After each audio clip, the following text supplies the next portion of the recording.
Hello అండి, welcome back to my channel. ఎలా ఉన్నారు అందరూ? నేను చాలా బాగున్నాను. ఎలా జరుగుతుంది మీ ప్రిపరేషన్? లాస్ట్ మంత్ ప్రిపరేషన్ లో నేను చెప్పే కొన్ని టిప్స్ ని ఫాలో చేయండి. డెఫినెట్ గా మీకు 340+ ని అటెంప్ట్ చేయగలరు. సో ఫస్ట్ థింగ్ ఏంటంటే అట్లీస్ట్ 3 to 4 టైమ్స్ అన్న టోటల్ సిలబస్ బయాలజీని రివిజన్ చేసుకునేలాగా ప్లాన్ చేసుకోండి. ఇలా రివిజన్ చేయగలితేనే బిట్స్ ని చాలా ఫాస్ట్ గా అటెంప్ట్ చేయగలరు. అండ్ బయాలజీలో చాలా ఎక్కువ ఎగ్జాంపుల్స్ ఉంటాయి, డేట్ ఆఫ్ డిస్కవరీస్ ఉంటాయి, అండ్ స్మాల్ డెఫినేషన్స్. వీటన్నిటి మీద మీకు కన్ఫ్యూజన్ లేకుండా ఉండాలంటే మీరు ఒక పని చేయండి. ఒక పెద్ద వైట్ పేపర్ కానీ లేదంటే ఒక నోట్స్ లో కానీ మొత్తం అన్ని కూర్చొని రాసేసుకోండి. ఇలా చేయడం వల్ల ఒకసారి రివిజన్ అయినట్లు ఉంటుంది. అలాగే మీరు రాసుకున్న పేపర్ ని మీరు రోజు చూసుకునేలాగా స్టిక్ చేసుకోండి. లేదంటే బుక్ లో రాసుకుంటే రోజు ఒక 5 minutes దానిపైన కేటాయించేలాగా చూసుకోండి. ఇలా చేయడం వల్ల డేట్ ఆఫ్ డిస్కవరీస్ కానీ ఎగ్జాంపుల్స్ కానీ మర్చిపోకుండా ఉంటారు. టోటల్ సిలబస్ పైన ఈ ఎగ్జాంపుల్స్ అలాగే date of discoveries and small definitions కానీ కొన్నిసార్లు డైరెక్ట్ గా అడిగేస్తుంది. సో వీటిపైన కన్ఫ్యూజన్ లేకుండా క్లారిటీ ఉన్నింది అనుకోండి, రోజు చూస్తూ ఉంటే మంచిగా గుర్తు పెట్టేసుకుంటారు మర్చిపోకుండా.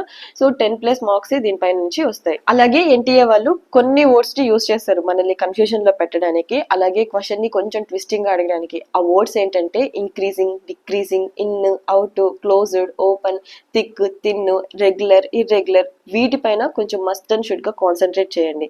సో మనం అంతా చదివేస్తూ ఉంటాం, కొన్నిసార్లు ఎగ్జామ్ హాల్లో ఫాస్ట్ గా క్వశ్చన్ ని చదివేస్తూ ఉంటాం, మనకు అనిపించింది పెట్టేస్తూ ఉంటాం. బట్ ఈ ఏరియాస్ లో మాత్రం increase, decrease, regular, thick, thin, ఈ ఏరియాస్ లో మాత్రం కొన్నిసార్లు మనం ఊహించుకునేస్తూ ఉంటాం. అలా చేయకుండా కరెక్ట్ గా ఎగ్జాక్ట్ గా ఉన్నదే చదవండి, కొంచెం స్లోగా చదవండి, ఏం ప్రాబ్లం లేదు. అలాగే ఇంతకు ముందు చెప్పిన వర్డ్స్ పైన మంచిగా క్లారిటీ రావాలి, కన్ఫ్యూజన్ లేకుండా ఉండాలంటే మీరు మెకానిజం ని అర్థం చేసుకోండి. సో మెకానిజం ని అర్థం చేసుకుంటే ఆటోమేటిక్ గా మీకు ఎక్కడ ఏ వర్డ్ వస్తుందో ఆటోమేటిక్ గా మీకు అర్థమైపోతుంది అండ్ కన్ఫ్యూజన్ అనేది ఉండదు. అలాగే ఇన్ని రోజుల పాటు చదివేసి ఉంటారు.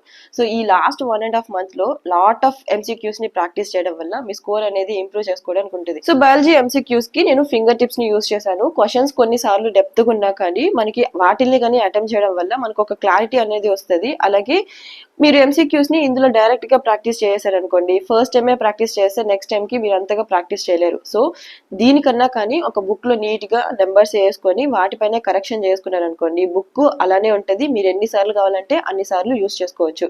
ఇది ఒక స్మాల్ టిప్. అండ్ అలాగే ప్రీవియస్ ఇయర్స్ పేపర్స్ ని కానీ కొంచెం అనలైజ్ చేసుకొని ప్రాక్టీస్ చేయండి. సో దట్ మీకు క్వశ్చన్స్ ఎలా వస్తున్నాయి, ఎలా అడుగుతున్నారు అనేది ఒక క్లారిటీ ఉంటుంది. ఒకవేళ మీరు కాలేజ్ కి వెళ్తున్నారంటే ఇన్ని రోజులు వెళ్ళకపోయినా పర్లేదు, బట్ లాస్ట్ మినిట్ లో కొన్ని ఎగ్జామ్స్ ని కండక్ట్ చేస్తారు టోటల్ సిలబస్ మీద మాక్ టెస్ట్లు. అవి మాత్రం ఖచ్చితంగా అటెంప్ట్ చేయండి. లేదు మీరు ఇంట్లోనే చదువుతున్నారు అనుకున్నప్పుడు టెలిగ్రామ్ లో కొన్ని బయాలజీ ఛానల్స్ ఉంటాయి, వాటిల్లో ప్రతిరోజు మాక్ టెస్ట్ ని కండక్ట్ చేస్తూనే ఉంటారు. అండ్ వీక్లీ వన్స్ కానీ same exact AIIMS level, NEET level questions conduct చేస్తారు. మీ స్కోర్ ని ఇంప్రూవ్ చేసుకోవడానికి ఇది ఒక బెస్ట్ ఆప్షన్. అలాగే మీరు చదువుతున్నప్పుడు మీకు మీరుగా సెల్ఫ్ క్వశ్చన్ చేసుకోండి, ఈ పారాగ్రాఫ్ నుంచి ఎలాంటి క్వశ్చన్స్ అడగగలరు అనేసి. సో దట్ మీకు ఒక ఐడియా అనేది ఉంటది. సో ఇవన్నీ ప్రాక్టీస్ చేశారు అయినా కానీ ఎగ్జామ్ హాల్లో క్వశ్చన్ కొంచెం ట్విస్టింగ్ గా ఉంది, అలాంటప్పుడు ఏం చేస్తారంటే ఎలిమినేషన్ మెథడ్ ని ఫాలో అవ్వండి. ఫస్ట్ మీకు వచ్చిన క్వశ్చన్స్ అన్ని పెట్టేసేయండి. ఏదైనా కొంచెం ట్విస్టింగ్ గా ఉంది, కన్ఫ్యూజన్ గా ఉంది అన్నప్పుడు ఆ క్వశ్చన్ ని మాత్రం లాస్ట్ లో అటెంప్ట్ చేయడానికి ట్రై చేయండి. బికాస్ ఫస్ట్ లోనే ఆ క్వశ్చన్ కి వెళ్ళారనుకోండి, దాని ప్రభావం వల్ల వేరే క్వశ్చన్ ని కానీ రాంగ్ గా పెట్టేదానికి ఛాన్స్ ఉంటుంది. సో ఇప్పుడు ఈ ట్విస్టింగ్ క్వశ్చన్ ని ఎలా సాల్వ్ చేయాలి అని అడిగితే ఎలిమినేషన్ మెథడ్, అలాగే మెకానిజం మెథడ్. మెకానిజం అంతా అర్థం చేసుకున్నారు అనుకోండి, ఈ రెండిట్లోనే అప్లై చేయండి. ఈ రెండింటిని అప్లై చేస్తే ఎక్కడో ఒక దగ్గర క్వశ్చన్ దొరికేస్తుంది, క్వశ్చన్ కి ఆన్సర్ దొరికేస్తుంది. లేదు ఈ రెండిట్లో కానీ దొరకలేదు అనుకున్నప్పుడు సైలెంట్ గా వదిలేసేయండి, మైనస్ మార్క్స్ పడతాయి లేదంటే. అండ్ కొన్నిసార్లు డయాగ్రామ్స్ ఇచ్చేసి వాటి యొక్క పార్ట్స్ ని కానీ ఆప్షన్స్ లో ఇస్తూ ఉంటారు. సో ఎన్సీఆర్టీ లో ఉన్న ప్రతి లైన్ మీ బ్రెయిన్ లో ఉండేలాగా చూసుకోండి. అండ్ అసర్షన్స్, రీజన్స్ దగ్గర చాలా జాగ్రత్తగా ఉండాలి.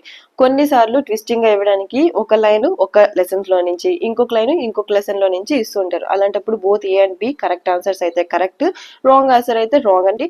Lot of assertion and reason ని ప్రాక్టీస్ చేయండి.